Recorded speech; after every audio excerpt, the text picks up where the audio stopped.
This is Isabella Breda, the editor-in-chief of The Echo, Cal Lutheran's student newspaper. Last week, the Office of the President at California Lutheran University sent an email to students, faculty, and staff announcing some of the plans for the upcoming spring semester.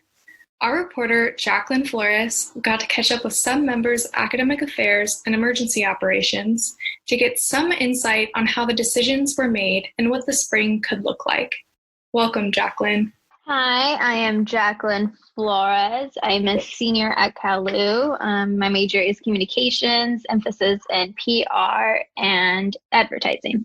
Great. And so last week you got the chance to speak with Provost Leanne Nielsen, and she's on the Emergency Operations Committee. So how did she explain the decision-making process that went into what spring semester is going to look like? Well, so it was a thing that they probably were already talking about. So when she explained it, she said it was an easier decision to make due to the decision they made this semester for November's Thanksgiving spring break. They didn't want students to leave campus and then come back and probably bring the virus back to the dorms, to the people that are living in the dorms. So for next semester, since it'll be they want it to be in person, and the people that can't come into campus, and there won't.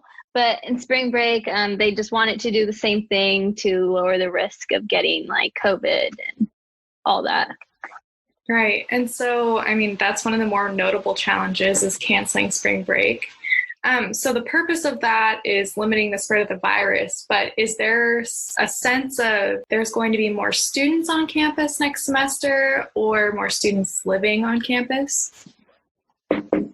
Yeah, so their plan is for students to come back on campus for whoever wants to. So if you do not want to go back on campus or you can't, instance for me, I moved back home and I'm 5 hours away. So it's going to be challenging for me to look for an apartment for my living situation and all that. So I might stay fully online. But the students that want to go back, they can go back. And I believe they're opening more dorms up for students. So it'll be not full capacity in classrooms, but it'll be less than half. And so you also took a look at what some of the students' reactions were to this change. What were some of the emotions you were seeing out there? Well, students are definitely not happy about it. I think it's because a lot of students look forward to spring break, especially in college. Spring break is a time to go back home or go travel with your friends from school, either go to for example, Cancun or stuff like that. And I know it's a little difficult with COVID, so I don't know how they would be able to do that, but I'm sure a beach around here in California or there. But and it's also a time for them to study and catch up on work. So they're definitely not too happy about it.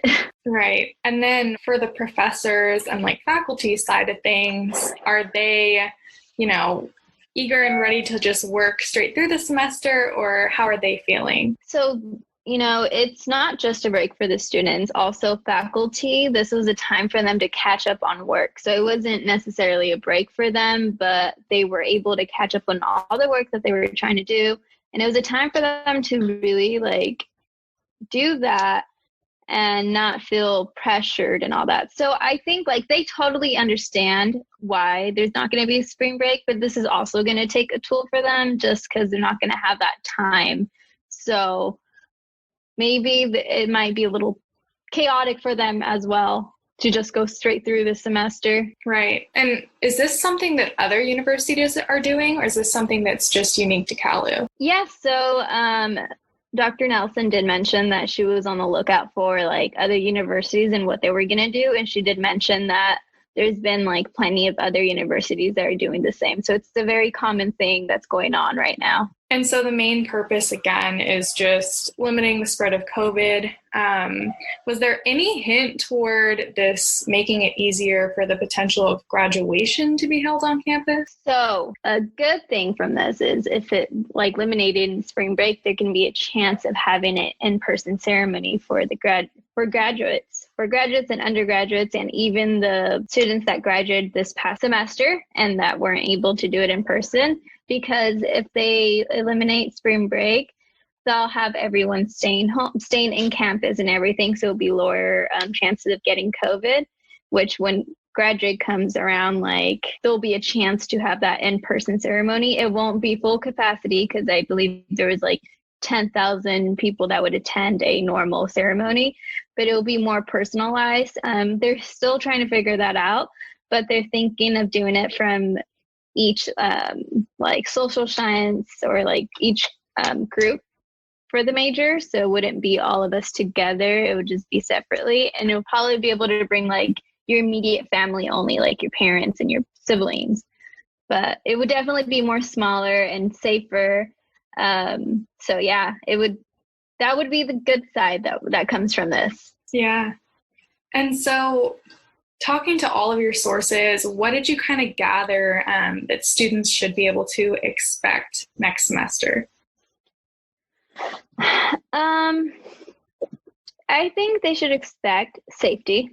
I think our school is really looking out for us. I know it may seem like, oh, they're taking that away, but at the end of the day, we are in a pandemic and our school's just trying to keep us safe. So if anything, it might be a little crazy, but at least we are able to do it in person next semester. And is there anything else that you personally think people should know or look forward to?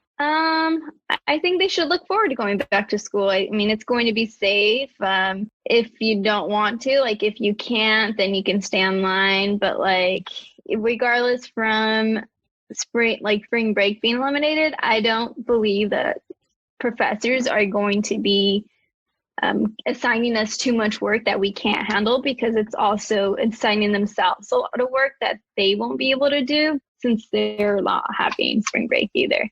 But I think it's going to be a good time. Yeah.